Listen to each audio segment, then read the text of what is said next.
乌军打击俄特种兵学院。乌俄最新战报：乌军炸翻朝鲜营，摧毁卢甘斯克俄军火库。乌军组建10个新北约旅，普京连发洲际导弹威慑。美军基地遇袭，朝鲜高层奔赴乌俄前线。精彩资讯即将开始。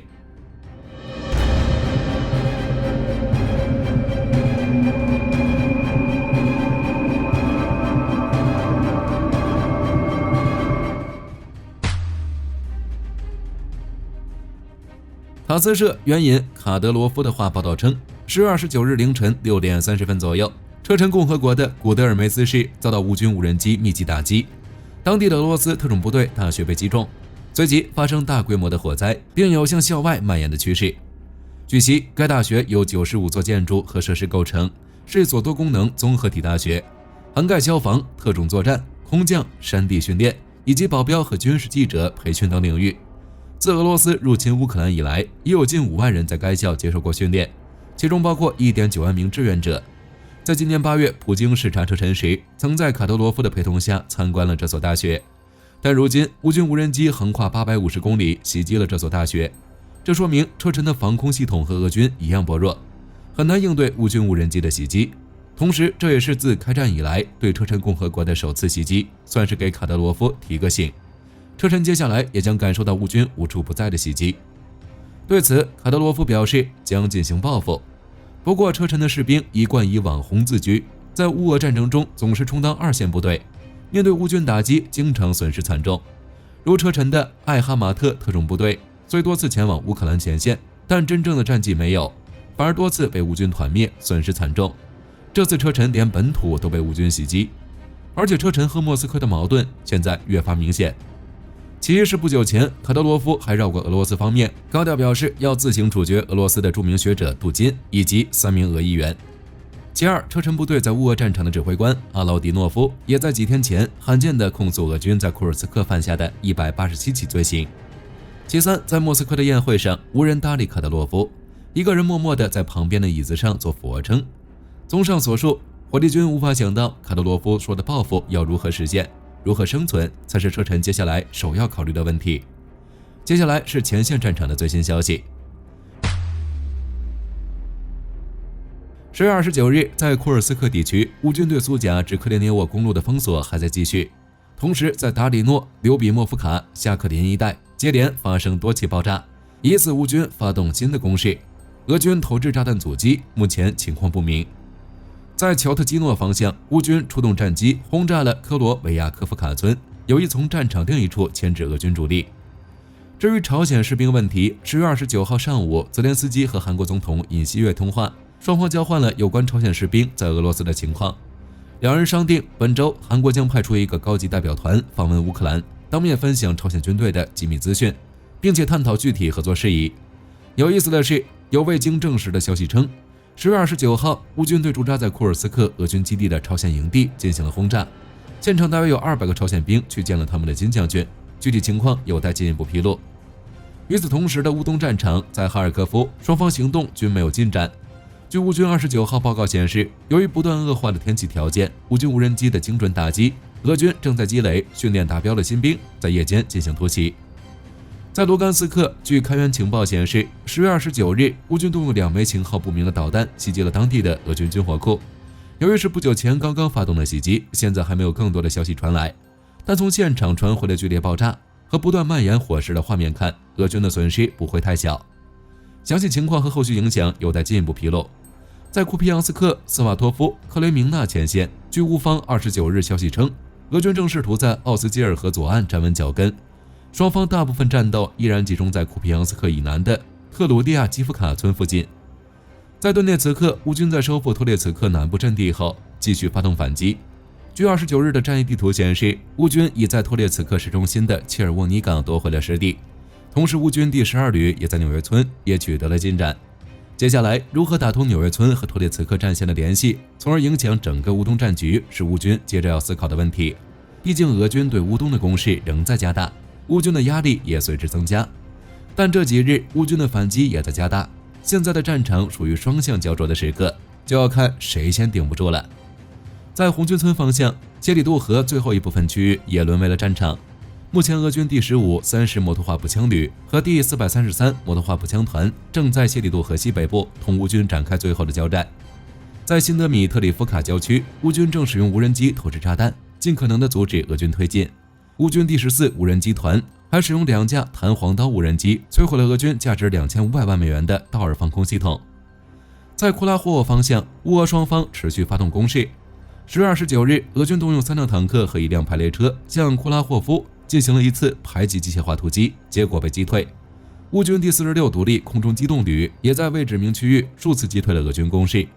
当然，此过程中乌军同样发起了机械化反击，但同样没有成功，战况十分焦灼。最后，在弗勒达方向，乌俄双方在博约亚伦夫卡和亚斯纳波利亚纳爆发激烈战斗。博约亚夫伦卡的过半城市已经沦为乌俄双方战场，而进攻亚斯纳波利亚纳的俄军则被乌军阻拦在其南部。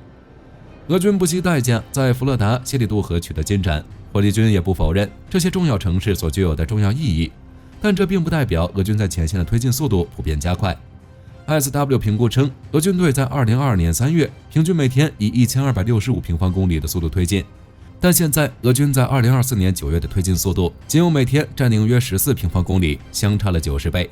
这表明俄军在2年半的战争后，其在大部分战场已经进入相对停滞状态。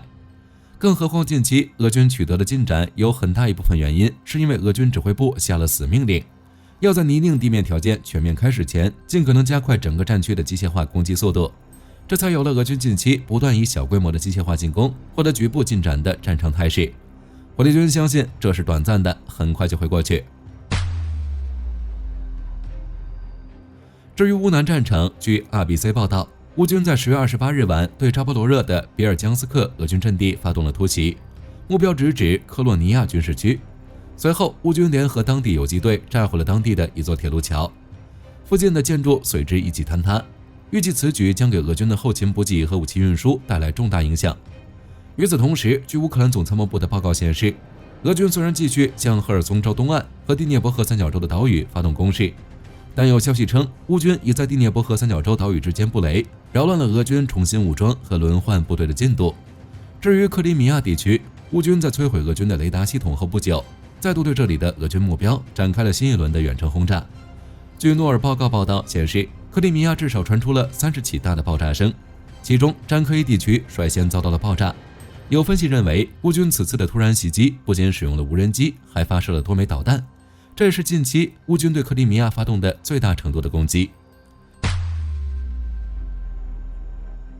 10月29日，乌克兰国家安全与国防委员会秘书亚历山大·科特维年科在最高拉达表示，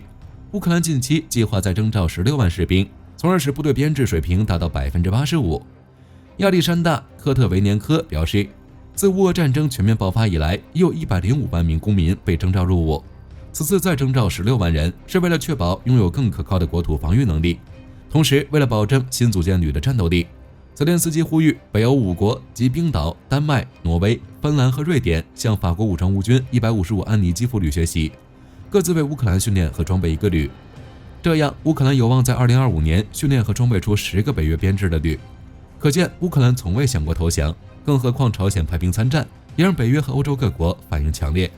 如美国国防部明确表示，如果朝鲜加入乌俄战争，美国不会对乌克兰使用美国武器施加新的限制。德国外交部也说，如果朝鲜士兵参战消息属实，这将直接威胁到德国的安全和欧洲的和平。波兰也在近日关闭了俄罗斯驻波茨南总领事馆。立陶宛和法国呼吁向乌克兰派遣欧盟军队，其他各国也是如此，纷纷表态要加大对乌克兰的援助。而面对这样的情况，10月29日，俄国防部长别洛乌索夫宣布，依照普京的命令，立刻进行核武演习。这次普京是真的急了，在此次核武演习中，俄军不仅从普列谢茨克发射场发射1枚陆基洲际弹道导弹，目标是远东勘察加半岛的试验场，还让位于巴伦支海和鄂霍次克海的潜艇也发射了1枚类似于美国3叉戟2型导弹的西涅瓦潜射弹道导弹，同时让能携带核武器的图9MS 战略轰炸机发射了巡航导弹。俄国国防部随后报告称，所有导弹均成功命中目标。普京表示，如果允许乌克兰使用欧美武器进行深度打击，将采取一系列回应。这让人感觉世界大战的阴影似乎离人类越来越近了。接下来我们来看一下最新的中东局势。根据半岛电视台报道，美国在叙利亚霍姆斯省的坦夫军事基地遭到了不明无人机的袭击，现场出现人员伤亡。与此同时，美国在叙利亚北部的阿尔奥马尔油田也遭到了袭击，有2处目标被击中。由于上述基地和油田均是美军在叙利亚的重要据点，对美军在该地区的行动至关重要。目前美军正在调查袭击者身份，尚不清楚这次袭击是否会引发更大规模的冲突。根据伊朗媒体报道，以色列此次对伊朗发起的空袭造成的损害并不大，因为伊朗早已将重要设施转移到了地下，导弹无法对其造成破坏。但根据相关卫星图像显示，事实并未伊朗媒体报道所言。例如，该国的导弹基地以及相关的火箭工厂、无人机工厂等设施均被以色列炮弹命中。另外，在此次遇袭后，伊朗总统、议会议长、外长等众高层纷纷表示将回击以色列。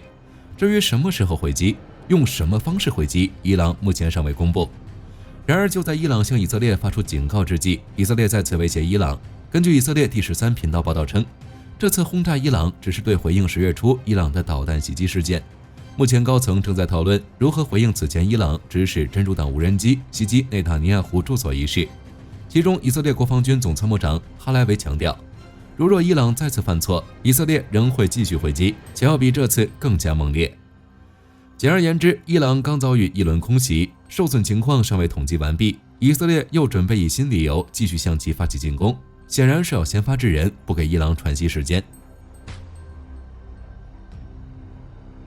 根据路透社报道，也门胡塞武装于10月29日对外宣称，使用多架无人机袭击了以色列阿什凯隆的一个工业区，并成功完成目标。随后，以色列对其进行回应，称只有1架无人机闯入阿什凯隆领空，且落在了一块空地上。另根据法新社报道，在胡塞武装发布此声明前，还在附近海域上开展了3次行动，并袭击了3艘船只。该组织发言人萨雷亚表示，第一次行动使用2架无人机，在阿拉伯海南部袭击了 SC 蒙特利尔号货轮。第二次行动使用1枚巡航导弹，同样是在阿拉伯海袭击了马士基九龙号货轮。第3次行动使用弹道导弹，在红海上袭击了莫塔罗号货轮。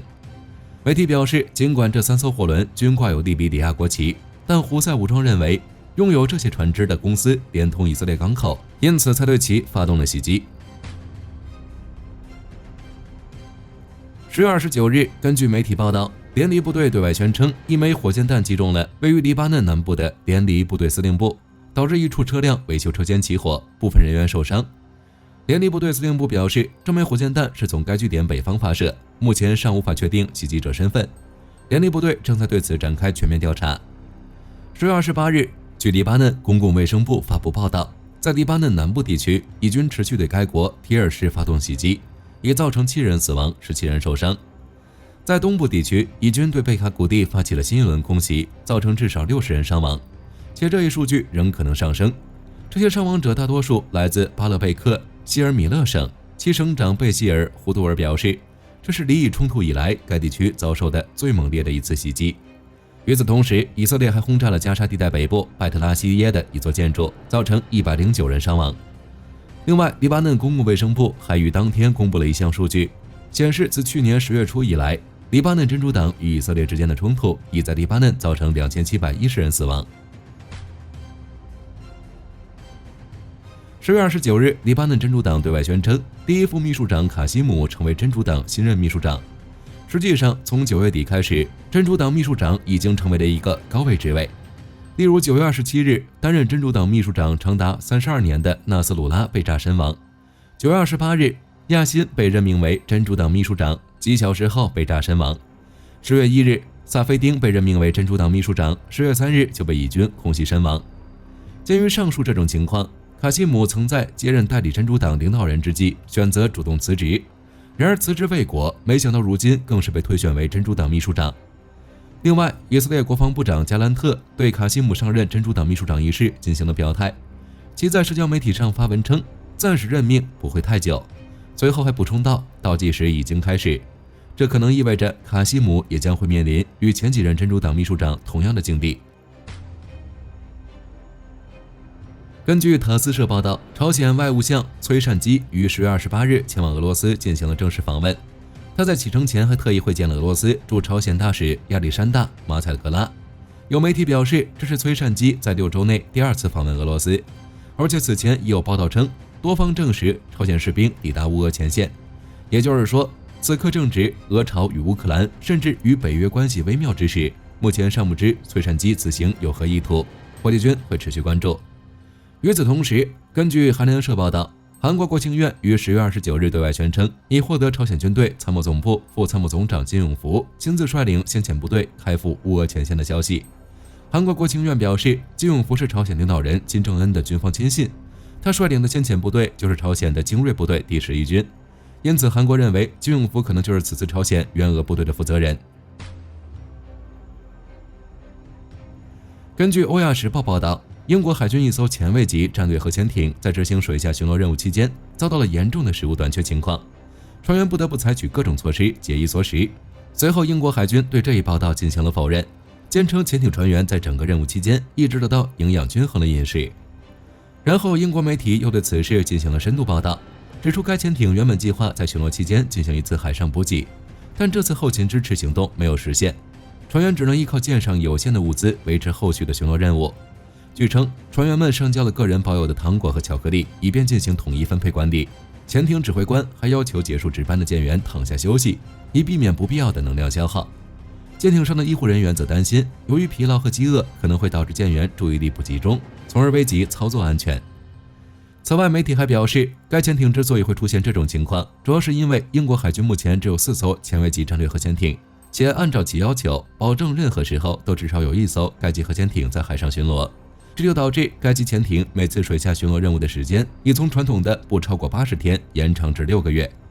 例如，该级核潜艇警戒号更是于2023年9月创下了巡逻195天的时长纪录。根据媒体报道，印尼林业部长拉贾朱利·安东尼透露，该国新总统普拉博沃·苏比延多希望在未来4年来完成新首都的建设工作，以便下一任总统和副总统的就职典礼能在新首都进行。媒体表示，印尼的新首都计划由前总统佐科发起，将把首都从雅加达迁至努桑塔拉，其中总统府和部分官员宅邸等主要建筑已于近期竣工，收费公路和机场建设工作仍在进行中，预计这项工程的总花费约320亿美元。根据自由时报报道，在今年的美国陆军协会上，通用原子电磁系统公司公开展示了一款新型弹药，名为远程机动投射弹，其射程可达120公里，远超传统155毫米火炮弹药的40公里。这意味着 LRMP 能够从更远的距离对敌方目标发起进攻，而且 LRMP 即使在缺乏 GPS 信号的环境下，也能够准确命中目标。媒体表示，其精准打击能力的关键在于创新的弗洛三角形弹体设计。这种非传统形状的炮弹能产生比一般炮弹更强大的升力，在发射之后 ，LRMP 会爬升到12至14公里的高空，接着展开内建的折叠式机翼，随后通过自身的导航系统来对目标进行精准打击。同时，它还能实时分析战场情况，并可以在空中精准调整飞行路线，大幅提升命中移动或隐蔽目标的几率。此外，由于 LRMP 弹头采用模块化设计，其不仅可以进行精准打击，还可以来执行情报搜集等任务。而且它还不需要额外的推进系统，并可以与现在的火炮系统兼容。所以综合而言 ，LRMP 具备射程远、精度高、机动性强、成本效益高等优点。因此，美国方面已计划在明年年底前，让陆军和海军配备上各自版本的 LRMP， 以加强其作战能力。根据自由时报报道，为满足日本海上自卫队训练要求，美国已同意向日本出售一批 BQM-177A、GQM-163靶弹，总价值约 1.13 亿美元。目前，日本海上自卫队拥有8艘神盾舰，预计这些靶弹能够增强其现有战力。另外，根据媒体表示，日本还计划在2028年前接收2艘神盾系统搭载舰，并将其投入服役。需要注意的是，与现役军舰不同，神洛系统搭载舰排水量达 1.2 万至 1.4 万吨，满载排水量甚至近2万吨，其还将配备最先进的相位阵列雷达以及标准3、标准6防空导弹，并计划在2032年以后搭载12式陆基反舰导弹、战斧导弹以及激光系统等新型武器。好了，本期视频内容到这里就结束了。大家觉得针对朝鲜援俄，北约、欧盟是否会正式派兵援乌？欢迎在评论区留言讨论。我是火力军，下期再见。